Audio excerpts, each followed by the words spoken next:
Este é o Entre Autores, um podcast que une literatura, psicanálise e linguagem.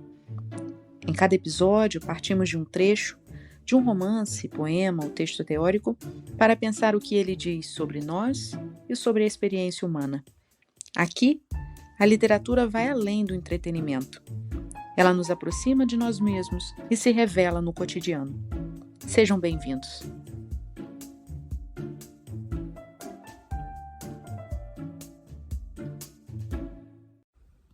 É tentador para mim começar esse texto com uma explicação gramatical.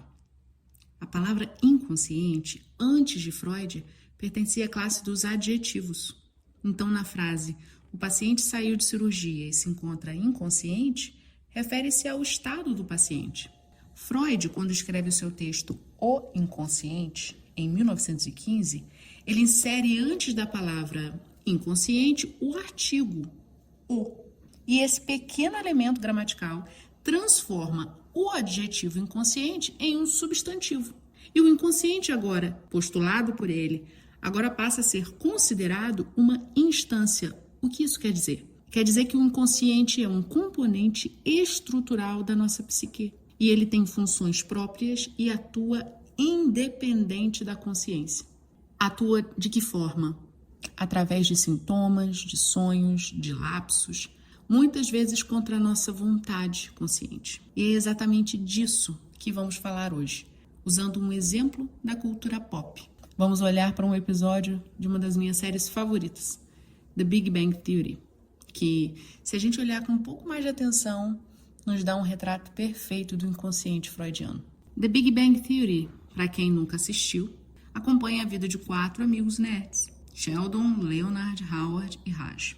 Eles são gênios da ciência, mas totalmente desajeitados quando o assunto é lidar com pessoas e sentimentos. E aí também temos as meninas, a Penny, a Amy e a Bernadette, que bagunçam o mundo desses rapazes aí de um jeito muito interessante, assim. A gente percebe a evolução deles nas relações. E o que eu adoro é que por trás da comédia, a gente consegue perceber elementos da nossa vida, da nossa realidade. Eu penso que é possível perceber um pouco, se conectar com esses personagens tão humanos, sabe? E assim, eu estou assistindo essa série pela 5ª vez. Aqui em casa oscila entre Friends, Modern Family e The Big Bang Theory, né? A teoria do Big Bang. Assim, se você quiser me indicar nos comentários outra série nesse mesmo estilo, no mesmo nível, eu ficaria muito grata. Mas hoje eu vou falar de um episódio, eu vou falar de um personagem. Eu penso que existem outras coisas assim que eu acho bem interessantes na série, que eu posso trazer futuramente. Mas hoje eu quero focar, porque como eu quero falar do inconsciente, eu quero falar de um episódio do Sheldon. Ele se passa na temporada 9, no episódio 10. O nome do episódio é A Reverberação da Melodia. Nesse episódio, ou melhor dizendo, no episódio anterior, a Amy, que é a namorada do Sheldon, termina com ele.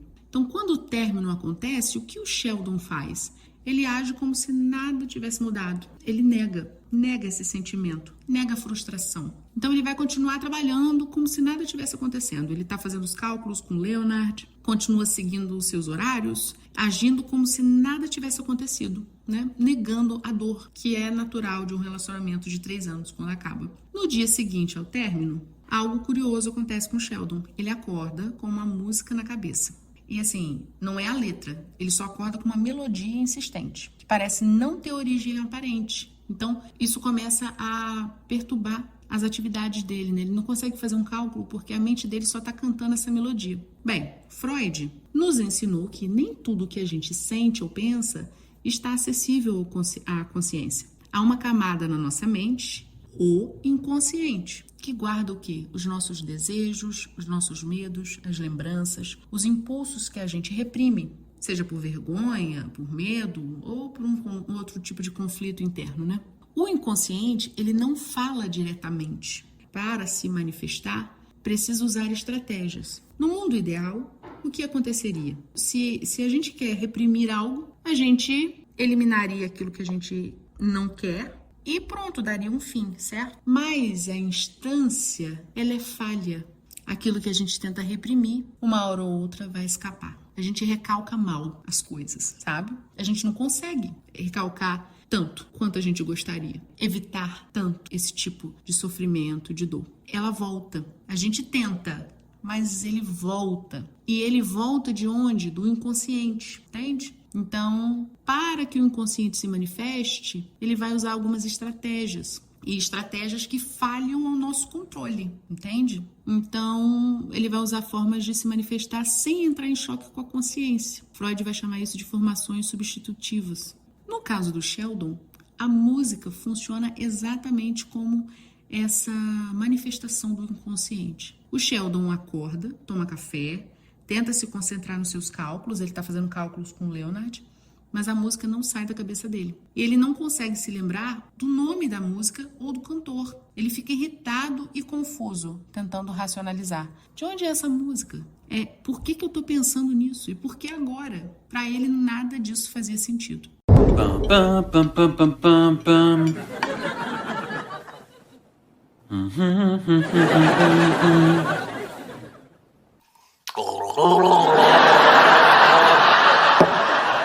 Essa música nunca mais vai parar. Vocês já lidaram com alguma coisa tão insuportável assim? Isso é uma pegadinha, não é? Isso é exatamente o que Freud observava. O inconsciente, ele insiste. Ele chega como um enigma. E o Sheldon, assim, em relação a essa música, por exemplo, ele não estava sozinho. Então, por exemplo, esse movimento que o Sheldon fica fazendo na série, assim, por que eu tô pensando nisso agora? E aí ele começa a se questionar. O Freud fez isso na vida dele. O Freud estava numa viagem de trem com um amigo, ele esquece o nome de um pintor que ele conhecia muito, que era muito familiar. Ele esquece o nome desse pintor e começa a tentar lembrar o nome e começa a falar vários nomes equivocados. Esse episódio de esquecimento de Freud deu início ao livro que ele escreveu, A Psicopatologia da Vida Cotidiana. Então, esse comportamento de buscar entender por que determinado fenômeno acontece é bem característico em pesquisadores, como Freud quanto Sheldon. O Sheldon é um pesquisador na série. O interessante é que o inconsciente fala em uma linguagem cifrada. Isso é até interessante porque a gente está falando de uma música, né? A música é o que Freud chamaria de conteúdo manifesto, algo que aparece de forma acessível. Já o significado da música presente na letra é o conteúdo latente. E o conteúdo latente é o quê? É aquilo que realmente importa, ou seja, é a mensagem, mas que está escondido. O que aparece para o Sheldon? A melodia, mas ele não consegue se lembrar nem do nome da música, nem do cantor, e muito menos o motivo, por que aquela música insiste e não sai da cabeça dele. Para os psicanalistas, o sintoma do paciente ele funciona da mesma forma. É um conteúdo manifesto que guarda uma mensagem. Para ler a mensagem, é preciso de tempo para que ela se revele. Por isso, o psicanalista, diante do sintoma de um paciente, não enquadra esse paciente num diagnóstico. Ele busca ouvir o que esse sintoma está dizendo. Então, a gente pode pensar na melodia como uma mensagem codificada que o inconsciente envia ao Sheldon. Ele diz assim: você pode até tentar ignorar, racionalizar, fugir, mas eu vou encontrar um jeito de te mostrar, de mostrar o que você está realmente sentindo, mas que você está tentando evitar. O Sheldon, ele tenta negar o que ele sente. Ele é racional, lógico. Ele quer se proteger da dor do término. Mas quanto mais ele resiste, mais o inconsciente insiste. E a música volta, repetidamente. Essa insistência nos mostra que o desejo reprimido não desaparece. Ele só se esconde, se codifica. O inconsciente não é passivo. Ele age, ele provoca sintomas, provoca sonhos, pensamentos que nos obrigam a enfrentar algo que ignoramos ou algo que queremos desconhecer. É justamente aí que a comédia The Big Bang Theory, ela se cruza com a psicanálise. Porque, por mais que o Sheldon seja excêntrico e engraçado, ela representa uma verdade muito humana. Nós não podemos controlar totalmente nossos desejos e sentimentos. muito menos eliminar toda a dor que sentimos. E assim, gente, Sheldon é conhecido pelo seu estilo extremamente controlador e rígido. Ele organiza a sua vida com horários precisos, regras para cada situação, desde onde sentar no sofá até o cronograma do banheiro. Para ele, tudo deve ser planejado, calculado, previsível. Ele acredita que, se controlar todos os detalhes, ele vai conseguir manter sua vida emocional sob domínio. Esse fascínio que ele tem pelos trens, por exemplo, se origina nesse ideal de ordem, de controle, de horários, sabe? Mas o que acontece com a música depois do término com a Amy mostra justamente que não é possível controlar completamente o inconsciente. Por mais que o Sheldon tente racionalizar, manter suas rotinas e ignorar os sentimentos, seu inconsciente encontra um caminho para se manifestar. No caso, através da melodia que não sai da cabeça dele. Conversando com a Penny e o Leonard, ele consegue se lembrar do nome da música. Não devia estar surpreso. Existe um longo histórico de mentes brilhantes que se renderam à loucura. Qual é, Sheldon? Muitas pessoas inteligentes não têm problemas mentais.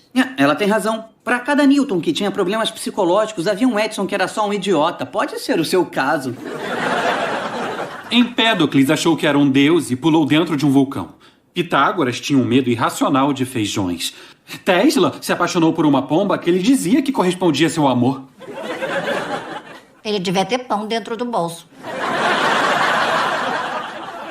A lista se estende para fora das ciências. Pintores como Van Gogh, Pollock, o campeão de xadrez Bob Fischer, Brian Wilson dos Beach Boys.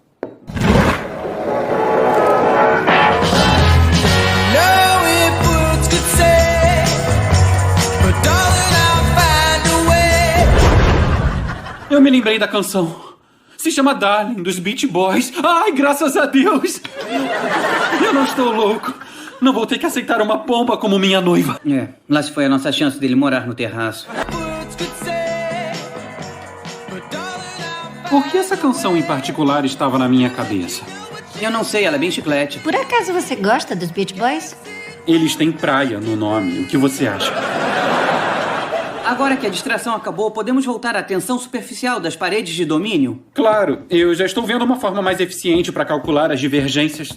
Já sei por que a canção estava na minha cabeça. Por quê? É sobre a Amy. Olha, eu sei que a Amy é meio antiquada, mas não tem idade suficiente para ter uma música dos anos 60 baseada nela. É sobre o quanto ela me faz me sentir melhor. Preste atenção na letra. Eu estava vivendo como metade de um homem. Não conseguia amar, mas agora consigo. Mais alma do que eu já tive.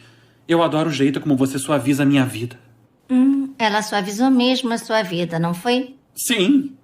A Amy é o amaciante do meu coração. Eu tenho que ir. Fato importante é que tanto o momento em que ele se lembra do nome da música, quanto o momento em que descobre a mensagem por trás da música, eles só acontecem quando se desvia do assunto. Decide pensar em outra coisa. Mais uma lição para nós. O inconsciente, gente, não pode ser perseguido. Ele se diz quando for a hora. Ele respeita o tempo do sujeito. O papel do analista é esse também.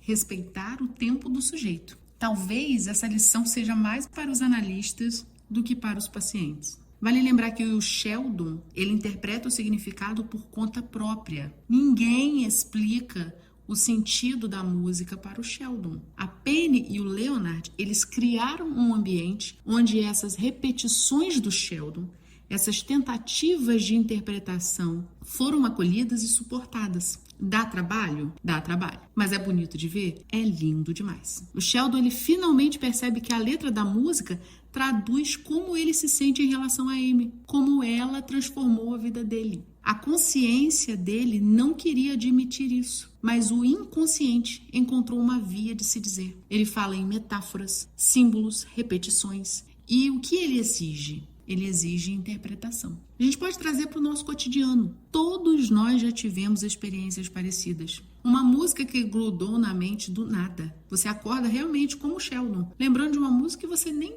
não sabe por que acordou assim, Mas, de repente, quando você começa a prestar atenção na letra e lembrar do que você estava pensando quando essa música surgiu, você vai perceber algumas conexões. Um sonho estranho que você teve e que, quando foi analisado em terapia, revelou alguns medos, alguns desejos, que a gente prefere esconder, né? É melhor não admitir isso aqui não, por vergonha, por medo. Um ato falho, como chamar alguém pelo nome errado, dependendo da situação, cria um problema muito grave, mas que revela sentimentos ou memórias inconscientes. Isso pode acontecer também. Uma história que a gente escreve ou uma letra que a gente canta sem perceber, que ela reflete coisas que a gente estava sentindo naquele momento, sabe? Mas a gente não estava verbalizando. E através da música, aquele sentimento que a gente estava tentando reprimir, guardar, esconder, ocultar de nós mesmos, acaba se revelando naquela música ali. O que o Sheldon vive é isso. Só que é isso de forma clara e engraçada, né? O inconsciente, ele fala e a mensagem chega, mesmo que ele não queira escutar. Para o Sheldon foi assim, mas isso acontece com a gente também. Para o Sheldon, perceber o significado da música seria um momento de autoconhecimento, entender que ele ama a Amy, que sente falta dela, que precisa lidar com esse desejo inconsciente. Freud dizia que o inconsciente ele se manifesta, mas o sujeito ele precisa interpretar. Se a música é só ignorada, ela continuará a voltar de formas diferentes. Chega em outro sonho, chega num pensamento obsessivo, chega num sintoma corporal. O inconsciente, ele é insistente. Ele não desaparece. Ele continua se comunicando. Ao olhar para essa cena da teoria do Big Bang, a gente pode rir com o Sheldon, mas também a gente consegue perceber algo bem profundo. O que Freud nos mostra é que nossas emoções e desejos não desaparecem, mesmo quando a gente tenta evitá-las. O inconsciente, ele fala, mesmo quando a consciência não quer ouvir. O que o Sheldon não queria ouvir era que a relação com a Amy mexia com ele de formas que a lógica e o controle não conseguiam conter. A música insistente, a letra que revelava seus sentimentos, tudo mostrava que o amor não pode ser racionalizado ou domado. E no final, ele próprio reconhece a transformação que ela provocou. Como ele diz, a Amy é o amaciante do meu coração. Alguém que suaviza sua rigidez. Ela abre espaço para o afeto e ensina certas coisas a ele, como o amor que não dá para obedecer todas as regras e as formulações. O amor verdadeiro, ele é sempre uma força que transforma e desafia o que a gente acredita poder dominar. E assim, só mais um detalhe, que eu percebi montando esse episódio mesmo. Na letra da música, que se chama Darling, dos The Beach Boys, ela diz assim: não sei se palavras conseguem dizer, mas, querida, eu acharei um jeito de mostrar o que você significa para mim. Bem, parece que os Beach Boys escreveram exatamente o movimento do inconsciente. Ele também acha um jeito de se dizer. É sempre interessante assistir uma de suas séries favoritas e perceber a presença da psicanálise de forma tão sutil. Se você ainda não conhecia a teoria do Big Bang, eu recomendo fortemente que você dê uma olhada. E se você já assistiu, eu adoraria saber a sua opinião. Você já tinha percebido essa ligação com a psicanálise nesse episódio? E o que você acha da série desses personagens tão peculiares? Vai ser um prazer conversar com vocês. Até o próximo episódio. Obrigada por escutar o Entre Autores. O link do livro citado está na descrição. Para continuar acompanhando os próximos episódios, inscreva-se no canal. Até a próxima!